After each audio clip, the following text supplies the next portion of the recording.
At 3 a.m., rain fell hard enough to blur the edges of reality.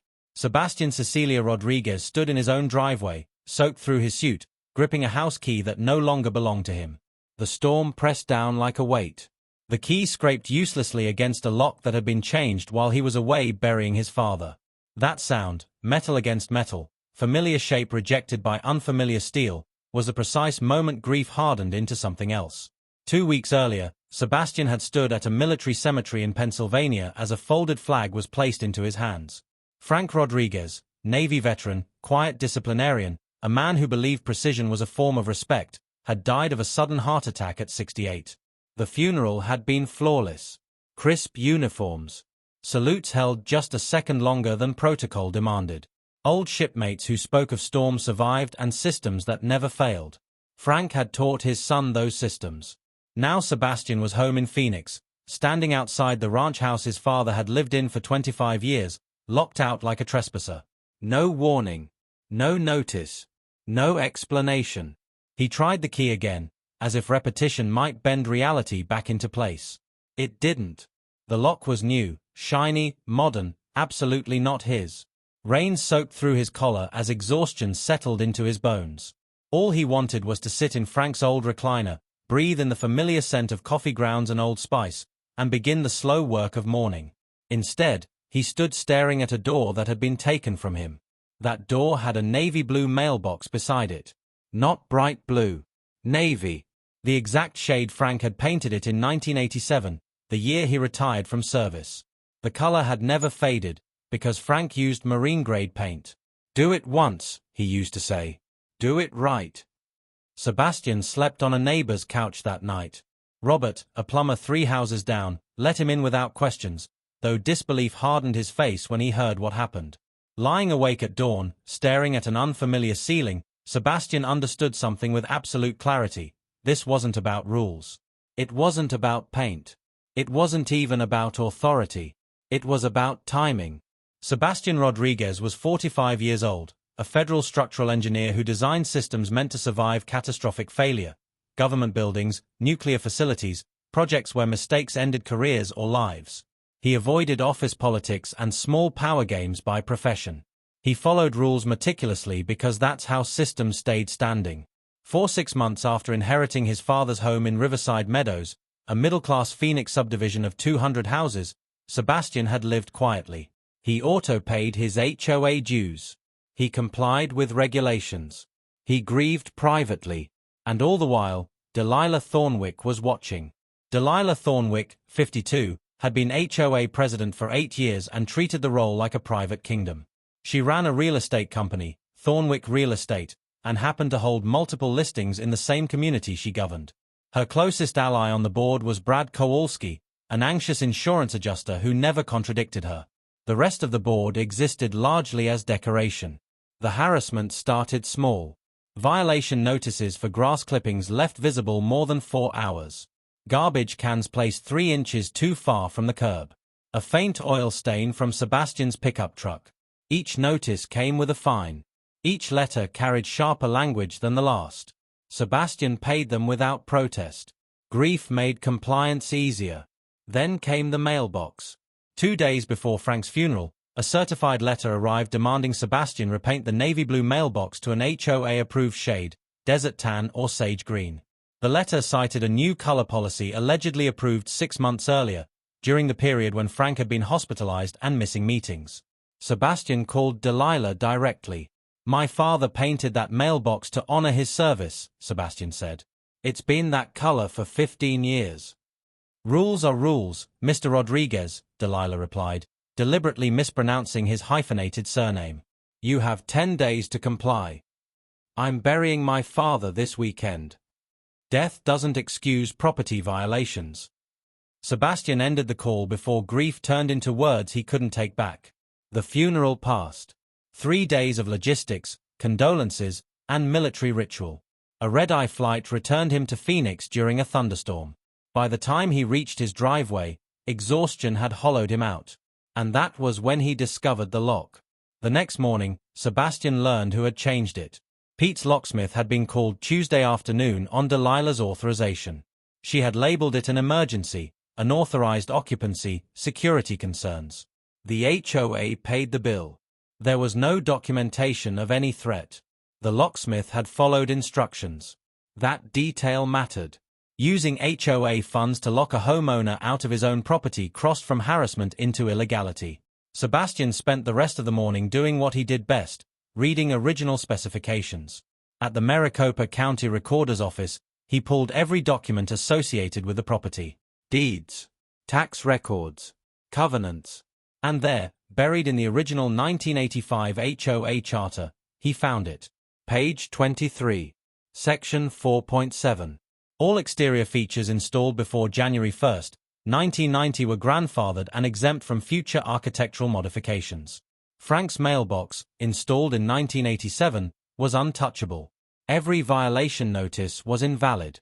Sebastian drove directly to Delilah's office. She didn't look up when he entered, the air thick with artificial vanilla. He placed the locksmith invoice on her desk. "You used HOA funds to illegally change my locks," he said calmly. "In most states, that's embezzlement." She froze. He recorded the conversation. Arizona law allowed it. He asked for documentation. She had none. Then he placed the HOA charter on top of the invoice. "That mailbox is grandfathered. Every violation you issued violates your own governing documents." Her confidence fractured. 10 minutes later, Sebastian walked out with a reimbursement check and certainty.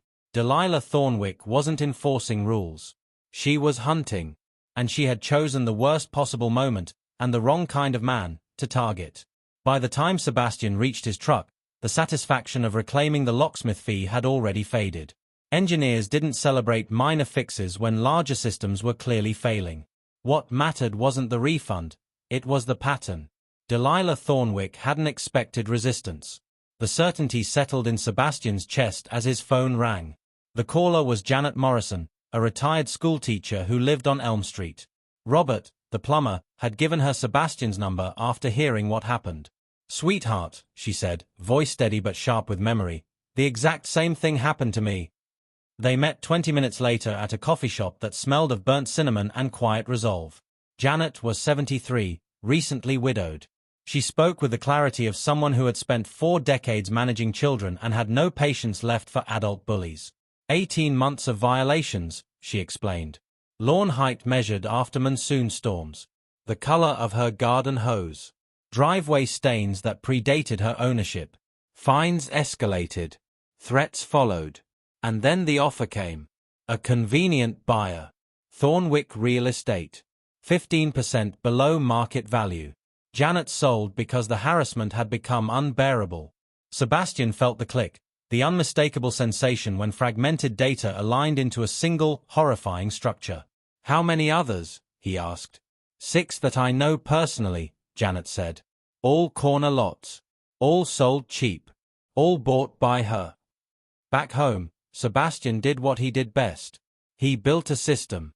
For 3 days, he reviewed HOA financial records the way he'd once reviewed nuclear facility risk matrices. Consulting fees paid to Thornwick Real Estate. Emergency expenses aligned perfectly with periods of harassment. $47,000 spent on management services that produced no visible improvements. Delilah wasn't just abusing power. She was Monetizing it. Janet proved invaluable. Invisible in plain sight, she gathered intelligence with the efficiency of someone who had managed playground politics for decades. Board members were getting nervous. Maria Santos wanted itemized receipts. Tom Barkley had started reading the original covenants. Brad Kowalski, predictably, said nothing. Threats escalated. Anonymous texts warned Sebastian to stop digging. He documented everything. Screenshots. Timestamps. Metadata. Each message was another brick in the case file. When a violation notice appeared taped to his door, accusing him of installing an unauthorized Ring doorbell, Sebastian laughed. Arizona law required certified notice. Tape-on-paper intimidation was amateur hour. The HOA management company knew nothing about the violation. That was the moment the compliance officer hesitated, then asked Sebastian if he would be willing to request a comprehensive audit. "Yes," he said. "Very willing." The smoking gun came next. City planning records revealed that 3 properties Delilah had acquired had permits pending for conversion into luxury rentals, explicitly prohibited by Riverside Meadows' founding charter. She was preparing to profit off properties she'd acquired through intimidation, all while serving as HOA president. Conflict of interest didn't begin to cover it. Sebastian needed Delilah to act. So he gave her bait. On Friday evening, he installed 6 high-grade security floodlights. Motion activated. Fully legal. No HOA approval required. Bright enough to turn his father's navy blue mailbox into a beacon visible down the block. Saturday morning, he tested the system from his porch. Perfect coverage. Clean angles. No spillover onto neighboring properties. His phone buzzed. Turn off those lights or else. Sebastian forwarded the message to Janet. Hook, line, and sinker, she replied. That woman just brought a crane to a gunfight. Delilah escalated faster than expected. Sunday morning at exactly 7 a.m., she arrived with Brad, a man claiming to represent a property management firm, and Mrs. Cecilia, an elderly woman from 2 streets over, holding a handwritten complaint. The Ring camera recorded everything. Mrs. Cecilia said the lights shone into her bedroom window and kept her grandson awake. Sebastian paused. Elderly neighbors deserved respect. He offered to walk over and see the issue for himself. The fake inspector refused. That was the mistake. Sebastian noticed the complaint letter used technical lighting terminology, phrases no homeowner naturally used. He asked who helped write it. Mrs. Cecilia glanced at Delilah. My son, she said. For English. The silence was damning. Sebastian triggered the lights. His entire property lit up, only his property. From where Mrs. Cecilia stood, there was no line of sight. 2 houses and a mature Palo Verde tree blocked everything. Confusion replaced accusation. Then the golden retriever appeared, Janet's lone surveillance asset, knocking over the inspector's equipment bag. Papers spilled across the porch. They weren't inspection forms. They were property acquisition plans, timelines, financial projections. A document labeled, Riverside Meadows Development Strategy. Sebastian read in silence as the scope of Delilah's operation became unmistakable. Phase-based acquisition. Targeted harassment. Rental conversion. HOA authority used as camouflage. His house was marked Phase 1 priority. Mrs. Cecilia's, Phase 2, Target 7. Janet's former address, completed acquisition. Mrs. Cecilia began to cry. Delilah hadn't just framed Sebastian. She documented her own violations, photographs taken at properties she owned, and tried to pin them on him. The timestamp confirmed it. 3 days old. Deliberately created. The system was no longer abstract. It was active criminal fraud. Sebastian didn't raise his voice. He didn't threaten. He didn't negotiate. He documented. And as Delilah's fake inspection team retreated, Sebastian knew one thing for certain: she would not stop. So he wouldn't either. Monday morning began not with anger, but with structure. Sebastian opened his father's garage and transformed it into a command center. The smell of old motor oil and dust mixed with fresh coffee as 3 whiteboards went up along the wall. Red, blue, and black markers mapped Delilah Thornwick's entire operation the way a federal failure analysis mapped a collapsing system. 14 families. 8 forced sales. Over $400,000 in stolen equity. He connected harassment timelines to property acquisitions, HOA expenses to real estate transactions. It wasn't emotional anymore. It was mathematical. Janet Morrison arrived that afternoon carrying a thermos and a legal pad filled with notes written in perfect teacher's handwriting. Her retirement had only sharpened her instincts. Margaret Henderson wants to testify, Janet said. She's 91. Delilah threatened to have her declared mentally incompetent if she didn't sell. She played the voicemails. Delilah's voice was calm, clinical, cruel. Sebastian added another red line to the board. By Wednesday, he had enough evidence to interest federal investigators, but stopping Delilah wasn't enough. Engineers didn't just halt failures. They redesigned systems so they couldn't fail again. The solution formed with brutal clarity. The door. Not a symbol of defense, of provocation. Phoenix Custom Security Solutions operated out of a metal-scented warehouse run by Dave Kovalik, a former Army engineer. Sebastian explained what he wanted. Residential, Dave said slowly, sketching. But unstoppable. Invisible superiority, Sebastian replied. I want someone to attack it and fail publicly. Dave smiled. Composite steel core. Titanium anchors. Electromagnetic deadbolts rated for banks. Biometric access. Satellite and cellular backup. From the street, it would look ordinary. Up close, it would be invincible. Cost, $22,000. Time, 2 weeks. While fabrication began, Janet's network expanded.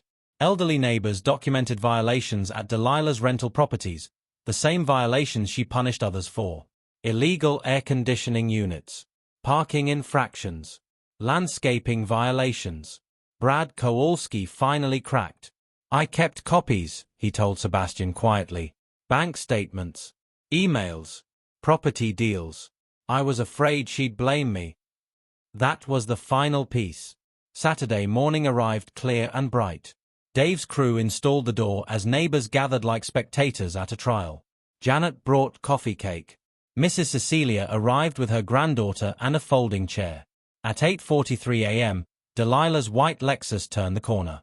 She emerged in a crimson power suit, flanked by Brad and 2 unfamiliar men, one with papers, one with a camera. Cease immediately, Delilah ordered. Emergency HOA restrictions. Tom Barkley stepped forward. Delilah, emergency votes require notice. I got none. Maria Santos produced financial records, and no funds were approved. Delilah faltered, then escalated. Smile, she said to the camera. Channel 12 News. Sebastian dialed. Channel 12 investigative desk, came the voice on speaker.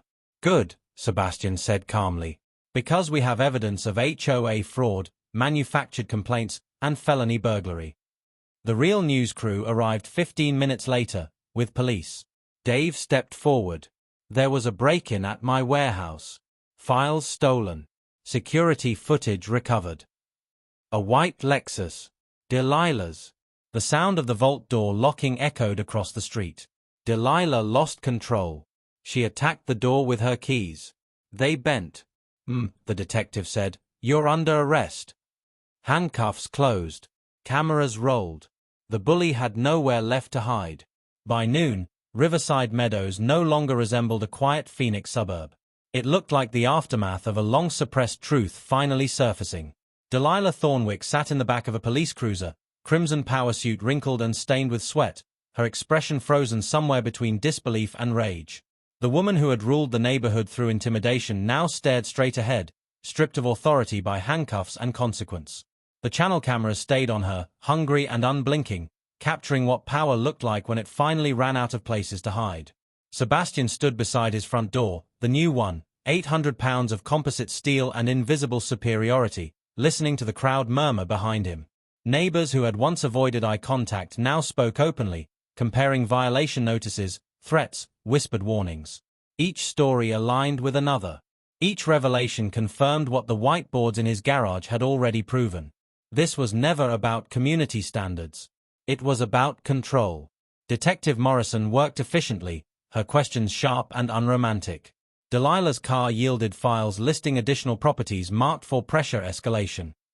There were burner phones, threatening texts, financial records tracing HOA funds straight into Thornwick real estate accounts.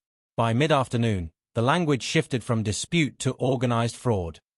From HOA issue to civil rights violations. When the FBI's name entered the conversation, Delilah finally closed her eyes. Rebecca Martinez from Channel 12 turned to Sebastian for the live interview.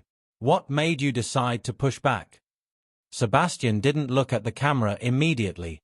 His gaze drifted instead to the navy blue mailbox standing untouched beside his driveway. Still perfect. Still exactly the color his father had chosen almost 4 decades earlier. My father taught me that systems fail when good people let bad behavior become normal, he said. This door isn't about fear. It's about boundaries. Behind him, Dave demonstrated the door for the cameras. One fingerprint. A quiet hum.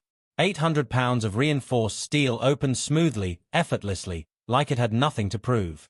From the street, it looked like every other door in the neighborhood. That was the point. By evening, the street had transformed into a spontaneous block party. Someone brought a grill. Someone else unfolded tables. Janet Morrison organized the whole thing with the ease of a woman who had spent 40 years turning chaos into order. Children ran past the vault door without noticing it. Adults lingered near the mailbox, near each other, finally talking without fear of being overheard, reported, fined. Brad Kowalski approached Sebastian just before sunset. "I should have spoken up years ago," Brad said quietly. "I was scared." Sebastian nodded. "You're speaking now." Brad handed over a flash drive. 6 years of records. Emails. Transaction logs. Proof that turned a local scandal into a federal case. Sebastian accepted it without ceremony. Engineers knew the value of final components. Within weeks, the consequences landed with mathematical inevitability. Delilah Thornwick was charged with fraud, embezzlement, burglary, and systematic civil rights violations. She pled guilty. Her sentence, 18 months in federal prison, followed by 5 years of probation, came with a permanent ban from real estate and HOA governance. Thornwick Real Estate was liquidated. Its assets were seized to fund restitution. 14 families received back what had been taken from them. Riverside Meadows elected a new HOA board in a transparent, monitored process. Janet Morrison was chosen unanimously as president. Her first act was not punitive, it was restorative. The corner lot Delilah had targeted most aggressively was converted into a community garden. Native desert plants. Walking paths. A memorial bench. The plaque read, "Frank Rodriguez, Navy veteran home is worth defending." The mailbox stayed. The broader impact spread faster than anyone expected. Sebastian's story traveled across state lines. Other homeowners recognized the pattern. Investigations began in a dozen communities. Legislators paid attention. New oversight requirements for HOA governance were drafted and passed, mandating transparency, due process, and penalties for systemic abuse. Media outlets called it the vault door rule. Sebastian didn't trademark the phrase. He didn't need to. With restitution funds and donations inspired by national coverage, the Frank Rodriguez Memorial Scholarship was created, supporting students pursuing engineering, law, and community advocacy. On its first-year anniversary, Mrs. Cecilia's granddaughter stood in the garden and presented a project on biometric security systems, confidently explaining redundancy protocols to an audience of neighbors and reporters.